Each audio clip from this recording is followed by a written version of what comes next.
Hey guys, Mario here, and I'm doing something on this channel never done before, a actual deck profile for Adventure Time Card Wars. Why am I doing this? Well, because we have Kickstarter stuff happening.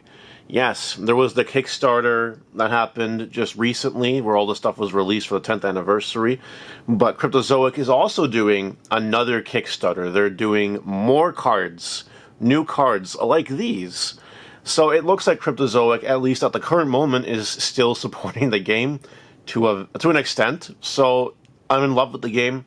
I play the game all the time, and I've been able to use these new cards to build really cool decks and play with my locals and have a good time with this game. So for everyone that's interested in Adventure Time Card Wars, this is just a deck profile using a lot of the new stuff that came out just recently. And, you know, be inspired. If you think you want to try this game, I think you're right. And you should. You should definitely try this game. And that's all I want to say about it. So I'll explain just the basics again, just so everyone knows. And if you want to see more content like this, I guess you should like and comment. Let me know that in the comments and subscribe. That would be really cool. So game starts at 25 life. You have to pick a leader. You have to pick 4 landscapes, and then you have your deck, which is 40 cards here. I'll start with the landscapes real quick. So we're playing 2 nice landscapes, a useless swamp, and a blue plains. So all our blue plains cards cost 1 to play, I believe, which is why we're doing 1. Most of our useless swamp cards cost 1 to play. There is an exception to that, but there's ways to get around the exception of that. So 1 useless swamp to play majority of our useless swamp cards is okay. And we actually played 2 nice landscapes, because there is a card in this deck that we need to be able to play when we draw it, and it does cost 2. And it is a Nice Lands card, which means I do need 2 Nice Lands landscapes in order to play it. So that's why we play the landscapes we play. The leader is the 10th anniversary backer. You got this for participating in the previous Kickstarter, and this leader just chills outside with you at the game, whatever, and has an ability. The first time you play a Kickstarter card on your turn, reveal the top of your deck. If it's a Kickstarter card, draw it. And you can see how it's like highlighted Kickstarter there, which matters. I'll just leave this here. And we'll start with the deck profile, but the very first card you see here has that Kickstarter icon. But anyway, let's get into the deck profile here. And we're playing, I'll start with creatures, then spells, then buildings. We're playing 3 Darkament, which is a Kickstarter card, a 1 to play 4 attack 4 defense creature. When Darkament is destroyed, target opponent must choose and discard 2 cards. This is a bit of a theme the deck has. This deck will try to force your opponent to have no hand. That's kind of the goal of the deck here. So it's pretty cool that we can actually do this viably now, because before you really couldn't, honestly. And that's our only Nice Lands creature, actually. Move on to Rainbow next. Our only Rainbow creature is also a Kickstarter, a new one. Happy Ghost Lucky. It's 0 cost, which means you can just play it, whatever. It doesn't take any of your actions for a turn. When Happy Ghost Lucky enters play and attacks, you may look at the top card of your deck. If it's a Rainbow card, you may put it into your hand.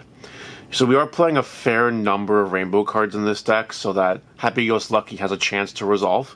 But the most important thing is that it is a Kickstarter card, and 0 action is always really good to see. You don't want to use up your actions on just anything, right? Now I move on to the Blue Plains creatures. We'll start here with 3 Ancient Scholar. This card is cracked.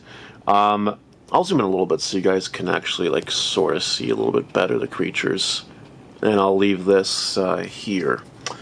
But anyway, Ancient Scholar has been around literally since the first product was released in this game, and the card is so powerful. It's 1 action, it's 1 attack, 7 defense, with a Floop effect. Remember, Floop means that you can turn it sideways to activate the effect. It can't attack if you do that. Floop, return a random rainbow card from your discard pile into your hand. If you control a building in this lane, gain an action. So the idea is you play a building somewhere underneath one of these landscapes here, and then you floop, get back a rainbow card, and gain an action back. It can just pay for itself too, but there are ways to abuse it and do it multiple times, such as with 2 copies of Psionic Architect. This is a 1-action 2/6. When it enters play, you may ready one of your flooped creatures. So like if you were to play this for 1, floop it, get your rainbow card back in a building lane, you're back to 2 actions, then you can play this, and you can ready the Ancient Scholar, cost 1 action to play, you do it again, and you're back to 2 actions after you floop and bring out a card. So yeah, incredibly powerful, really good combo. It's been around literally since the beginning. It's been meta ever since. Then we're playing 2 copies of Grape Ginny. 1 action to play, 1/6. If Grape Ginny replaces a creature, you may put a card from your discard pile on top of your deck. What does it mean to replace a creature? So let's say that I played the Psionic Architect here. Because you can't replace a flooped creature. That's very important. So to replace it, all you do is just play the card here, and this goes to the discard pile. Just like that. That's how that works. So when you're replacing something, put a card from your discard on top of your deck. This is really good at recurring resources, and it's really important with your leader, right? Because the first time you play a Kickstarter card in your tournament, reveal the top card of your deck. If it's a Kickstarter card, draw it. So you can stack a Kickstarter card for free advantage, or you can put something back on top of your deck that you just really, really need. There are a fair number of cards in this deck that we play 1 or 2 copies of. Speaking of, our last Blue Plains creature is just a 1/of Fiddling Ferret. This card is really good too. It's a 1/6 with Floop. Draw a card and discard a card. If you discard a rainbow card this way, gain 1 action. So it's deck thinning, and it gets your rainbow cards in the graveyard and gets you action for it. So it's just nice little draw power and a great way to get some additional actions. Don't forget that if your opponent, like say you do Ancient Scholar or Fiddling Ferret on your turn, whatever, and you do the thing. If your opponent can't kill it, or them or whatever, then next turn they're just already on the board, available for you to floop and take free actions. So like it really pays off if the opponent can't get rid of them right away, which not all decks can. So that's perfectly cool. Now we're going to move on to the useless swamp creatures, which are the last creatures of the deck. We play 2 copies of Red Isling. This particular 1-cost useless swamp creature, that's a 2/6, has Floop. Return a card with 0 cost from your discard pile to your hand. So far you've only seen the Happy Ghost Lucky, but there are a couple other 0-cost actions, which we're going to get to soon, or 0-cost spells, which we're going to get to soon. This just recurs them for you. And then you can just use them, or you can combo with them with things like the Fiddling Ferret. Pretty cool. And then there's a lot of different ones in the deck too, so you can definitely pick which one you need at a certain moment. It's pretty good. Then we're playing 2 copies of Mace Stump. This card is a 1-cost 3/3 that reads Destroy Mace Stump. The target opponent discards a card for every 5 cards in your discard pile. So like you can load up your graveyard fairly easily enough in this deck to where that's usually going to make your opponent discard 1 card, but probably 2 cards. There's also ways to like recur it back too. So like your opponent will always be discarding cards, which is pretty cool. And it clears up the space too. It's not like Floop, so it's pretty cool. The last card in the deck here, creature of the deck, is 1 copy of Dr. Death. Now this used to be a 3rd Red Isling, but I wanted to cut something for a little bit of spot removal. And you might notice that this card costs 2. Which means you typically need 2 useless swamp locations. However, we do have ways to just cheat it out without this being a requirement, and I'll show you what those are when we get to them. But this guy's ability is Floop and destroy a creature you control. Destroy target opposing creature in this lane. So let's say your opponent has something really annoying in this lane.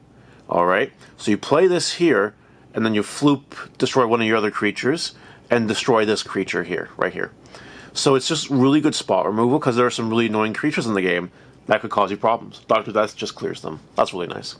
That's it for the creatures. That takes up the majority of the deck.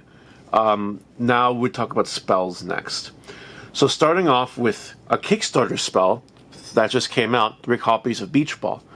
This card is really cool. So it's free to play. Gain 4 HP, draw a card. You may put this into an opponent's hand. If you do, draw another card. You can only play 1 Beach Ball once per turn. I literally never give it to my opponent. It's just a 0-cost draw card. And it's Kickstarter, so like it triggers your leader, which is really cool. Then another Kickstarter card, 3 copies of Whims of Fate, a 0-cost. You flip a coin. If heads, destroy one of your creatures.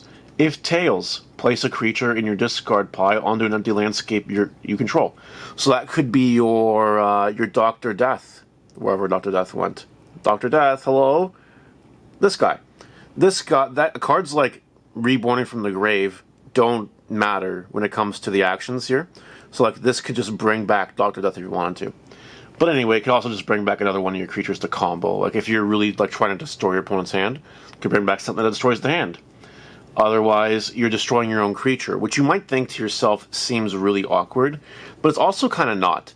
Because sometimes you have a whole bunch of fluked creatures on the board that you can't do anything with effectively once they're all used up. Whims of Fate could clear that for you so you can play something else. It happens. So that's pretty cool. Then we play a bunch of one-ofs. One on Empty Coffin. Reduce the cost of the next creature you play in this lane by 2 actions. Also works with Dr. Death. You play for free. Doesn't matter about the landscapes. Really, really powerful card. We play 1 copy of it because you can add it back with the Red Isling. 1 copy of Bone Wand. Play only if you have a useless swamp creature. Target opponent discards a card from their hand. It's just more discard from the hand. You can add it back if you want to. 1 copy of Drop Zone. Return target creature if you own to the hand. Really powerful card. You might want to return a fluked creature or anything else that might be useful later on. Anything with a lot of damage counters on it, bounce it back to hand. Refresh it. Pretty cool stuff. And then Snake Eye Ring is the last rainbow spell. Return a random useless swamp creature from your discard to your hand. Usually you want to grab Red Isling with this, but sometimes you might want to grab back the Mace Stump to force some discard. So yeah, 1 copy of that is pretty alright. Then we do play 3 Blue Plane spells, which is just 3 Gnome Snot. It's a 1 cost, draw 3. Yes, that exists in this game. It's very powerful. Drawing cards is really good. One of the best ways to avoid a deck that discards your hand like this one is to play a lot of cards like this. Cheap draw cards. 3 Gnome Slot is fine. It's the best commitment for 1 blue plane landscape. It's fine. Then the last action is a useless swamp one. It's Raise the Dead. Put a creature cost with 2 or less from your discard pile into play. It's a monster reborn for your whole deck, which is really nice. And gets run Dr. Death, like I mentioned, or brings back whatever you want. So that's really, really cool. And now we go into the buildings. There's 5 cards left in our deck, and these are all Kickstarter buildings. This one is the main deal. This one is just the ace of the deck, the Terrible Tower. So this card costs 2 actions to play. It says floop and destroy your creature in this lane. Play the top 2 cards of your deck for free. It's really powerful. The obvious combo here is you want to combo it with that Dark Oment that we talked about right at the start of the deck profile. If it's destroyed, the opponent discards 2 cards. That's just the obvious combo, but you can use it to destroy other stuff that's no longer useful to you and replace it with 2 free cards. They could be anything, or it could be something you stack to your deck with the Grape Ginny. Like, that's also pretty cool. So yeah, 3 Terrible Tower, it's the heart and soul of this deck, and it is Kickstarter card. And lastly, 2 copies of Monolith of Doom. If your creature in this lane is destroyed, destroy Monolith of Doom and all creatures in play. This is a really cool board wipe that didn't really exist until this Kickstarter happened. So like, you can pop your own creature, you know, like Mace Stump, right? You play this building, and then the Mace Stump ahead of it, and destroy the Mace Stump, and then not only discarding a card from the hand, but you're also board wiping. So it's a huge tempo swing if you can pull it off. So 2 copies of it is pretty good.